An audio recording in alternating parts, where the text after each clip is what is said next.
confiance en Jésus-Christ. Et un homme inquiet, écoutez, une femme inquiète n'a plus la même vision. C'est le message que Dieu m'a donné. Un homme qui est inquiet, une femme qui est inquiète, eh bien, il ne voit pas les choses de la même manière. Il ne peut pas voir le miracle de Dieu.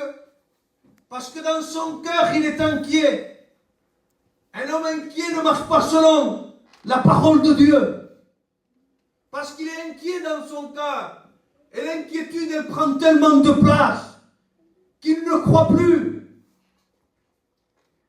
Mais Jésus, un homme inquiet, écoutez encore, Jésus, un homme inquiet n'a plus ses regards fixés sur Jésus. Mais lui, Jésus, nous appelle à voir nos regards fixés sur Jésus. Et c'est ce que Dieu veut ce soir.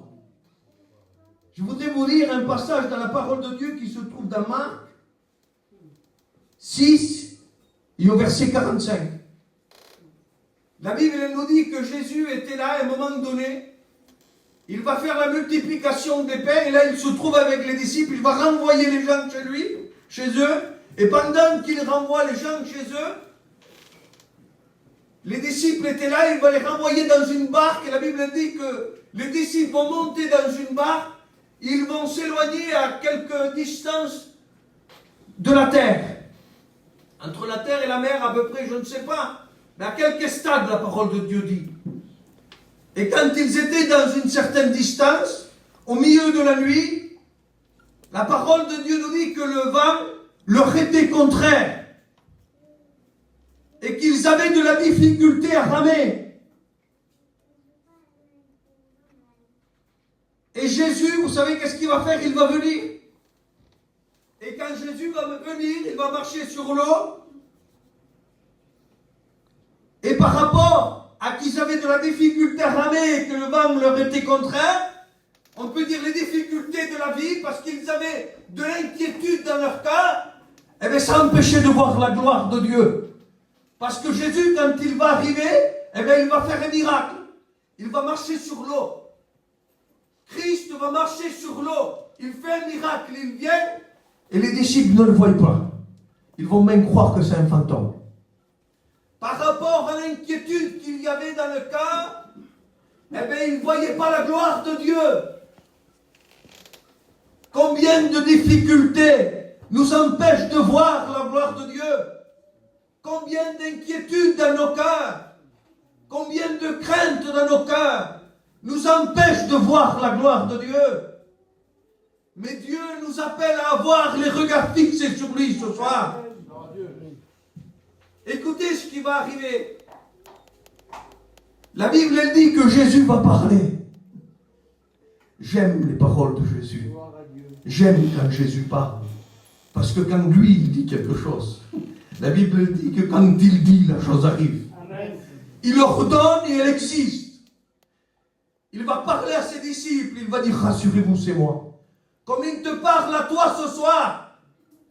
Rassurez-vous, c'est moi. Jésus est là. Et ce soir, il a vu ton inquiétude. Il a vu ta crainte. Et ce soir, il veut te libérer. Il veut que ses regards soient sur lui.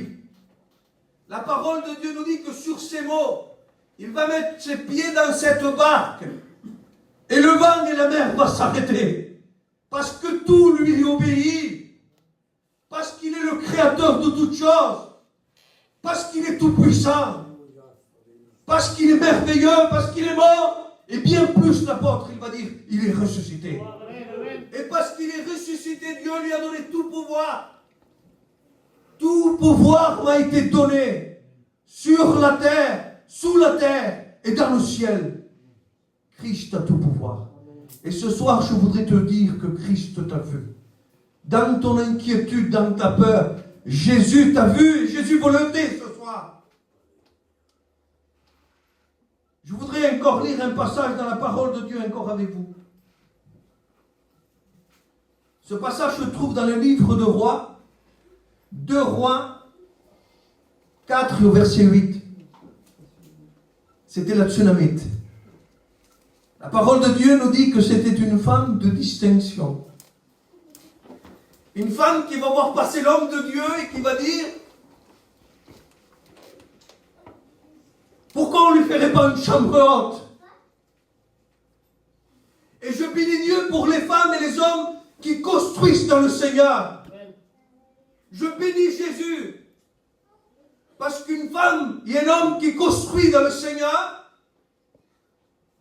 vous savez qu'est-ce qui arrive? Eh bien, la bénédiction, elle vient.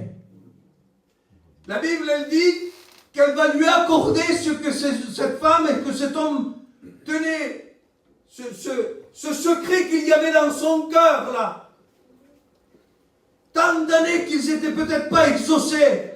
Eh bien, une femme et un homme qui construit dans le Seigneur, qui fait une chambre haute, qui nous représente la prière, qui construit dans la prière, eh bien, Dieu l'exauce. Et Dieu va lui donner un enfant.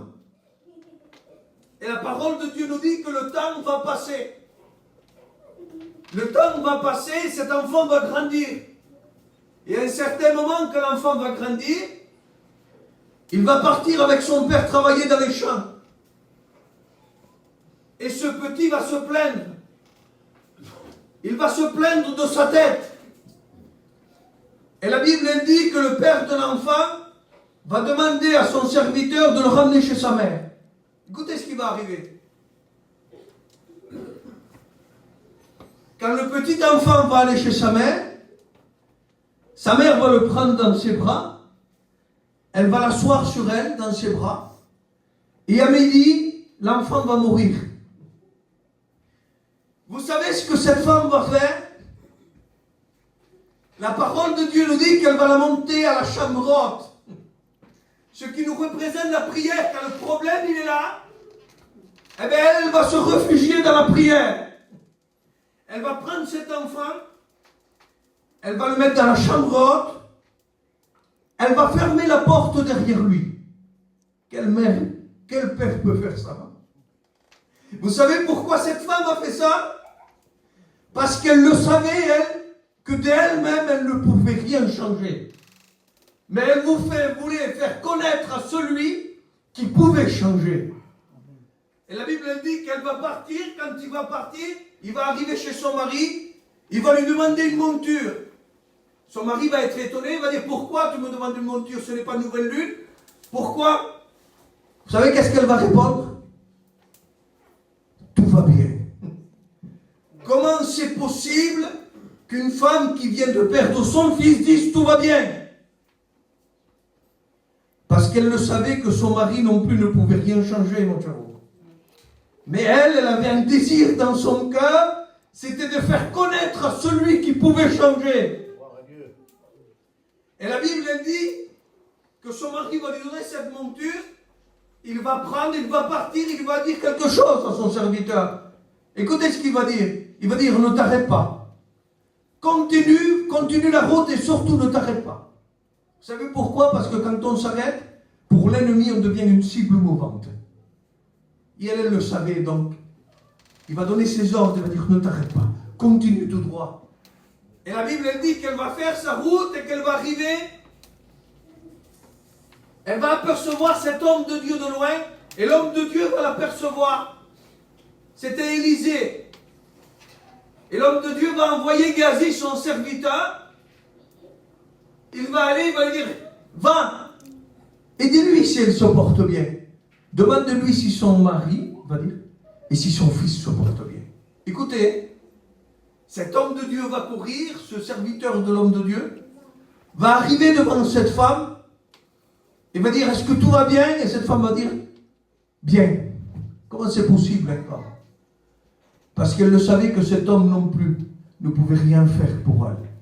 La Bible elle dit: malheur à l'homme qui se confie en l'homme, mais heureux l'homme qui se confie en Dieu. Mais elle voulait faire encore connaître à celui qui pouvait changer. Parce que Christ peut tout changer. Et la Bible elle dit qu'elle va arriver devant cet homme de Dieu. Vous savez qu'est-ce qu'elle va faire? Elle va se mettre à genoux, elle va embrasser ses pieds. Parce qu'elle le savait, que la solution était à ses pieds. Et ce soir, la solution, elle est à ses pieds, aux pieds de Jésus. Lui seul peut te donner à toi ce soir. Lui seul peut te libérer de l'inquiétude. Lui seul peut changer ta situation. Tu ne pourras pas changer, personne ne pourra rien pour toi. Mais fais connaître à celui qui peut changer. La Bible dit que cet homme va rentrer dans la maison, il va venir. Il va rentrer dans la maison et quand il va rentrer dans la maison, il va se mettre sur l'enfant, il va se lever et le miracle va se produire. Le petit enfant va reprendre vie. Et vous savez ce qu'a fait cet enfant? La Bible dit qu'il a éternué 7 fois. Vous savez pourquoi il a éternué 7 fois cet enfant? Parce que le miracle, il vient du ciel. Le chiffre 7, c'est le chiffre de Dieu. Le miracle, il vient du ciel, il ne vient pas de l'homme. Et Dieu, ce soir, il veut te bénir à toi. Dieu de son ciel de gloire, il veut te bénir. Écoutez, je suis un étudiant. Et je vous dis la vérité, j'ai plus rien à dire.